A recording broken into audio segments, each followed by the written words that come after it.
Morning everyone, my name is Ismael and welcome to my channel. Just a little break from my regular content because right now we are in Dublin and I've been walking around the National Botanic Gardens here in Dublin, Ireland. So I've been enjoying myself here. I can pretty much spend the whole day here, but I can't. So I'm just gonna do a video of plants of showing plants that I find interesting. I don't know how long that's gonna be, but hopefully you enjoy it as well. If you're a plant enthusiast, if you like looking at plants, maybe you like this video, or hopefully you like this video. Just sit back, relax, and yeah, just watch.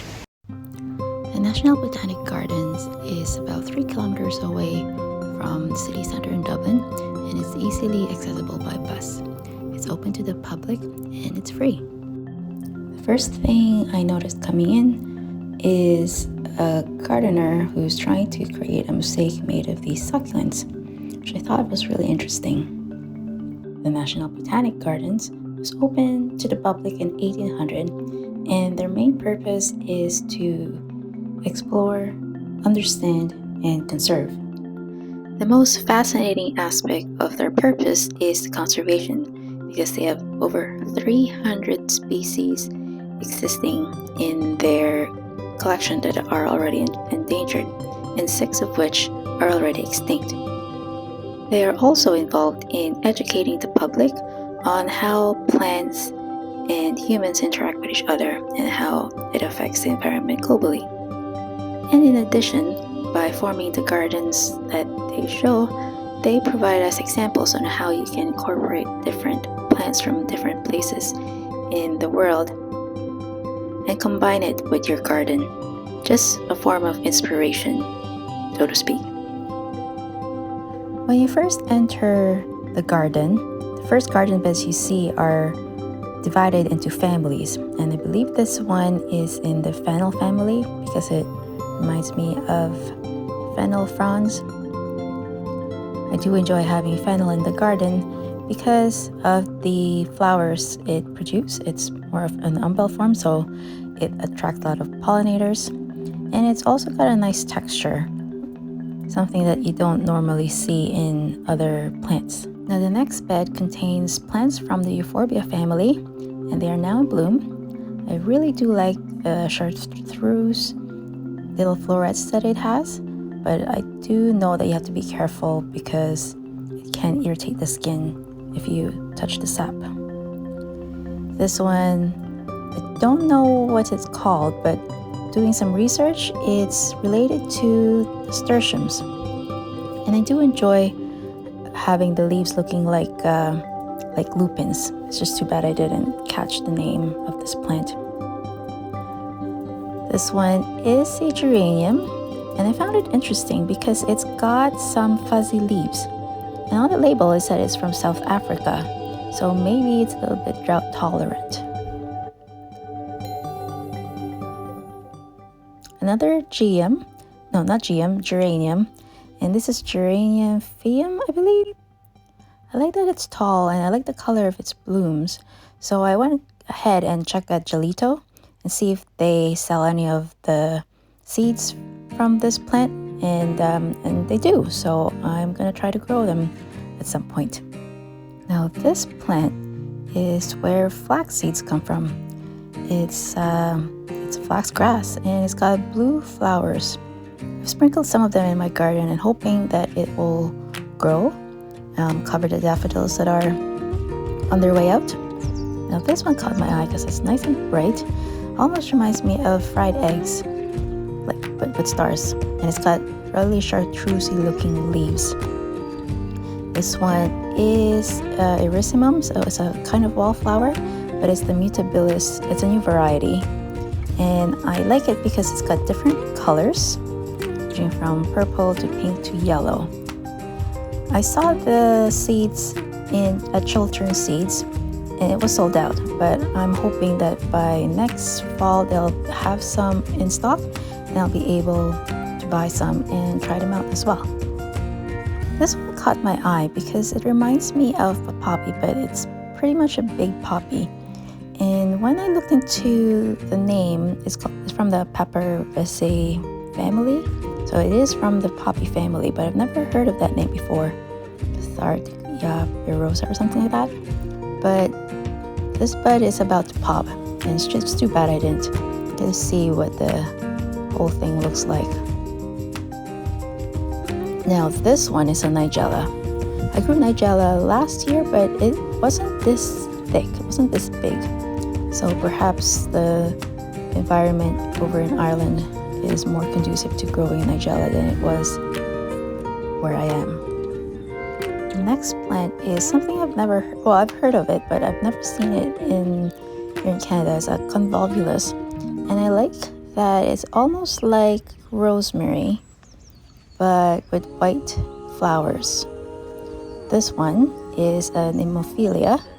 It's a penny black. I have seeds of this, and I was hoping to plant use it as a cover ground, but I never got around to starting the seeds. But it does look really striking as a ground cover, don't you think? And then I came across this giant poppy. It's a sample of an understory planting in a woodland scene. And then I turn around and there's some columbines looking very pretty. My husband likes them too, so I think I'll plant some of those. So that's what the view looks like. And this one, these are valerian. Centranthus, I think that's the name of the plant, the scientific name, but they just grow everywhere in Ireland. I do have 2 varieties that I will be planting out that I grew from seeds, so we'll see how that turns out. This section of the botanical garden features native plants from Ireland. It's quite peaceful when you walk around. This one, I didn't get the name, but it looks like a giant artichoke with some variegated leaves. I thought that was pretty cool. Now this, if you love peonies, you have to come here because there's a whole walkway full of peonies. This tree it's almost like a fairy tale tree to me. It's big, it's got lots of branches, so wiry. And look at the bark. I've never seen something like that before. They do post the names, and I guess I don't know how to pronounce that, but it's a specimen tree for sure. And then this is a tree peony. I've never seen one before. And I tried smelling it, but I didn't really like the smell. It smelled like eggs and garlic. So yeah, take that with a grain of salt. Now this is a buddleia, a butterfly bush. And it's a little bit different than the butterfly bushes we have. This one has, well, it could be just because of spring. But anyway, more tree peonies in different colors, various sizes. Aren't they so pretty?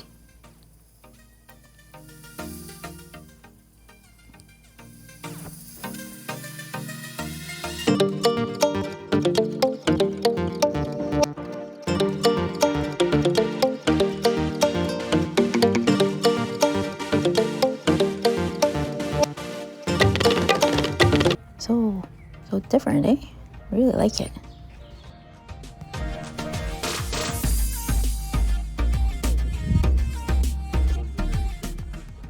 This one I find striking as well for the coral bloom and red leaves.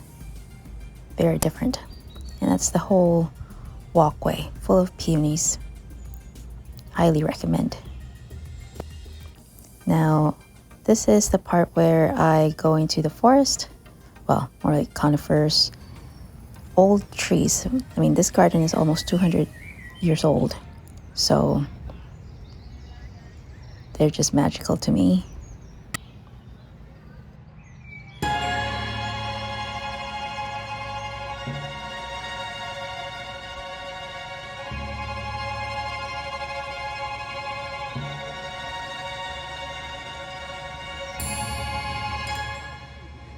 Then you see a random cat just sitting there like a video game waiting for you. Well, maybe not waiting for me, per se. Almost like a white tiger. And I can't blame it if these people try to get its attention. But being a typical cat, it's just ignoring them. Isn't she pretty? Or he pretty? Hard to show the form of this tree, but it's nice and almost like a giant bonsai. Here is their rockery. I didn't think I'd like a rockery garden, but this one caught my eye. All, I guess, drought-tolerant plants. I love how they mix different textures of different leaves from different plants, and the way they used curves in their design. I think it's just brilliant. Now there was no label on this purple plant, but I really found that really pretty. A willowy conifer.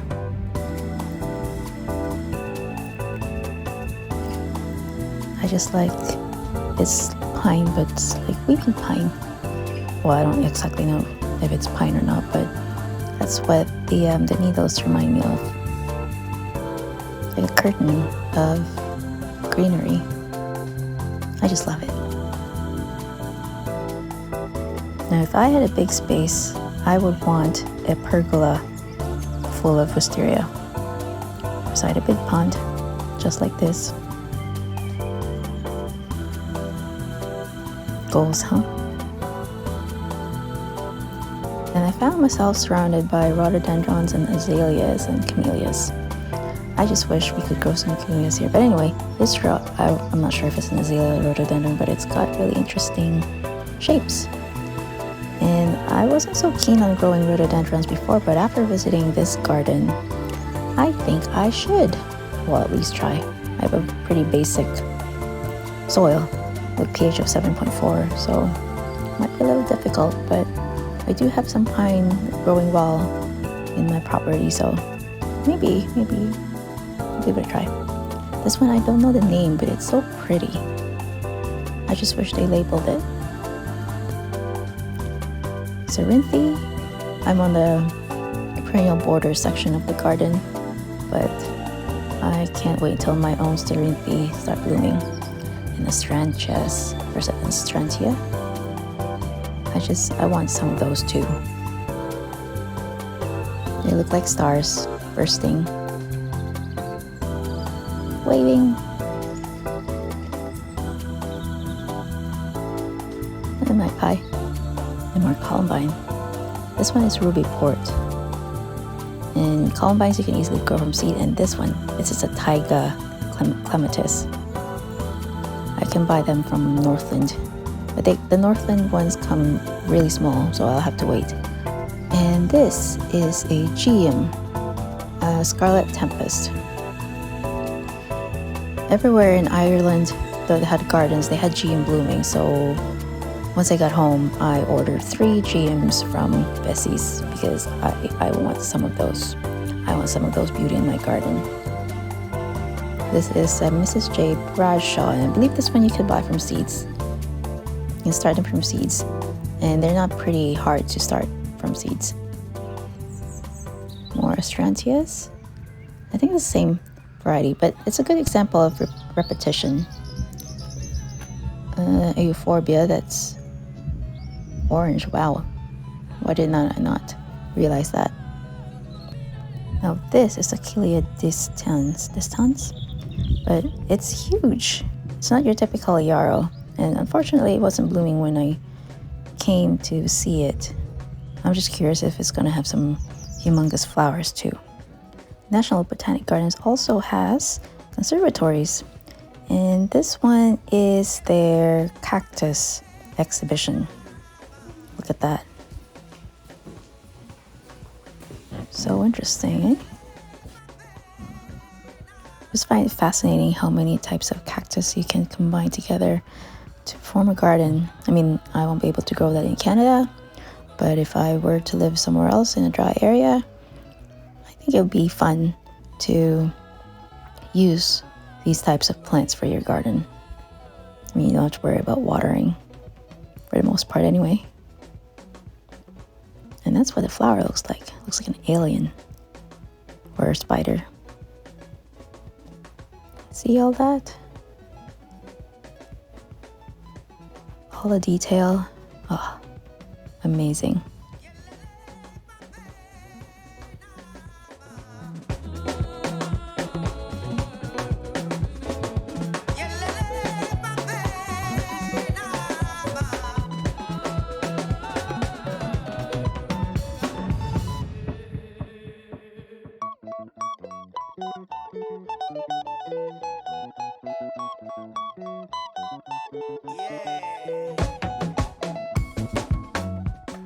They do have a tropical rainforest section, and it was pretty humid, so I didn't stay there too much, but look at that. Huge. Another weeping pine specimen. Well, I don't know if it's pine or not, but it looks like a weeping pine to me. And this was outside of the conservatory.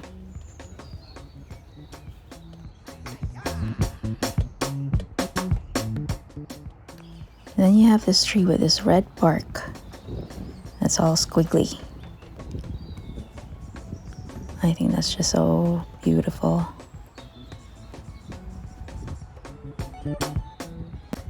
And look at these yews. They're humongous. They look like Stonehenge, but they're just trees. I love it. Now there's the second conservatory, and this one's a lot of ornamental plants from different places. Now this is a begonia, and it's fuzzy. It's got fuzzy leaves. And they pretty much can grow as a shrub. Well, I guess begonia can be a perennial if it's in the right place, but look at those leaves. Those are fantastic.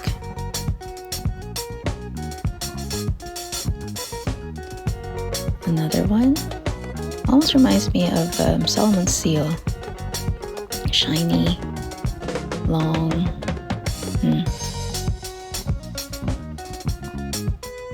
This one is almost like similar to the typical begonia we grow in terms of the leaf structure, but not how they branch. Only I can find them in seed form so I can grow them, but no, I probably can't. Very tropical looking. Look at that, that's a begonia. Almost like a polemonium, like a Jacob's ladder. Just the way the leaves are, not necessarily the flowers. Another interesting begonia with interesting leaves. Angularis, probably because the leaves are angled. Almost look like an arrowhead. Now this is a plant I've never heard of before, Plectanthrus. It's got thick leaves, and it's got sprawling habit. Oh, I think it's a Citrusina.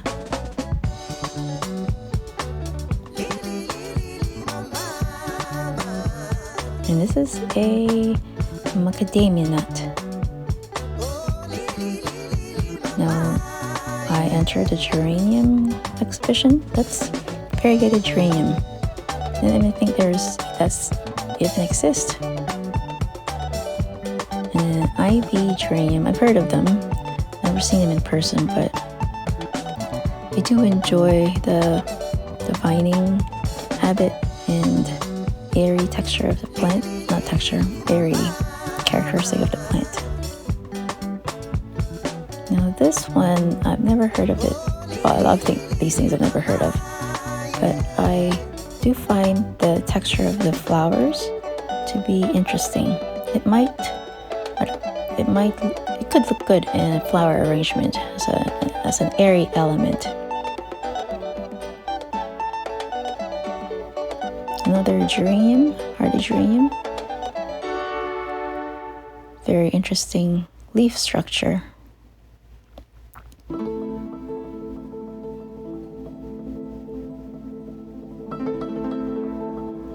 another one that looks like a tail of some sort. It's bushy and hairy. Probably drought resistant by the looks of it. And more, this is a scented pelargonium, scented hardy geranium. The fuzzy leaves.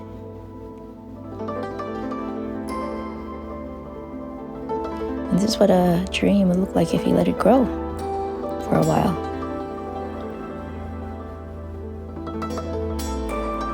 Another one with silver and a variegated, crinkly looking one.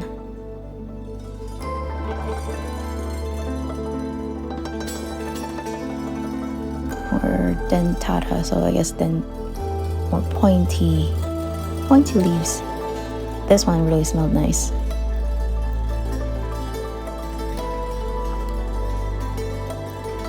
And I wasn't sure if this was dormant or dying, but I do find the leaves interesting. It's very dainty. Hard to capture it in camera.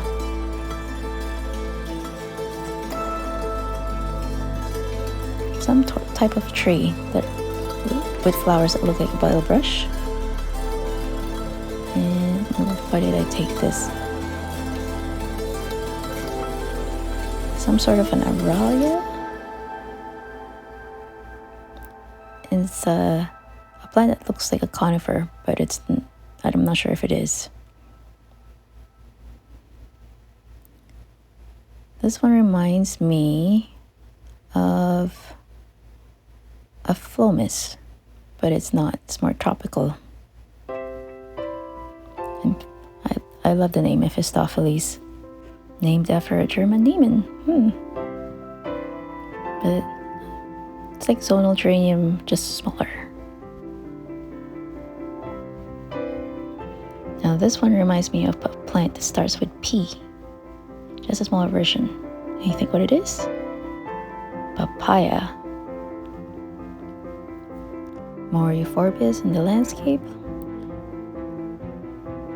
And I'm in another area where there's lots of rhododendrons and azaleas.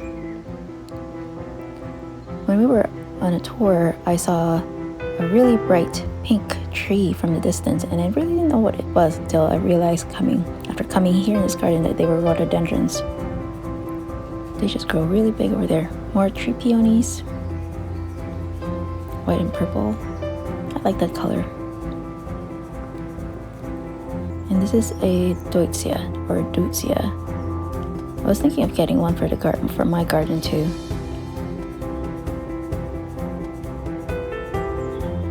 Really nice and bushy.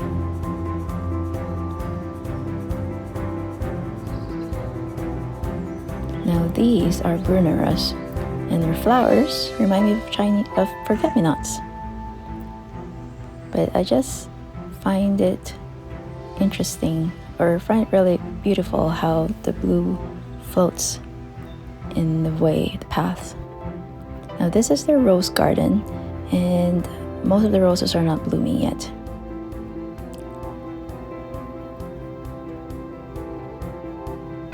But this is the most fragrant rose I've ever smelled. And I shouldn't have smelled it because now that's the one I want. I want the Gertrude Jekyll rose, but I can't have it because David Austin doesn't deliver to Canada in the next 2 years. Some gorgeous azaleas. Well, I don't really know if it's azaleas or rhododendron. They're in the same family. Now, what is this? Gunnera. They look like something from the Jurassic era. And I've noticed these trees with, I think those were nests. I think this is a Persicaria, but one that has dark leaves. This is a legal area, and it likes moist soil, but I love the leaf formation. You can easily grow them from seed as long as you can keep the seedling alive. Trollius. I think I've added this to my Gelito art cart just because I like the look. And the flowers looks like almost like a ranunculus, but it's not. And another persicaria, so whimsical. So that's all for now. Thanks for making it to the end of this video.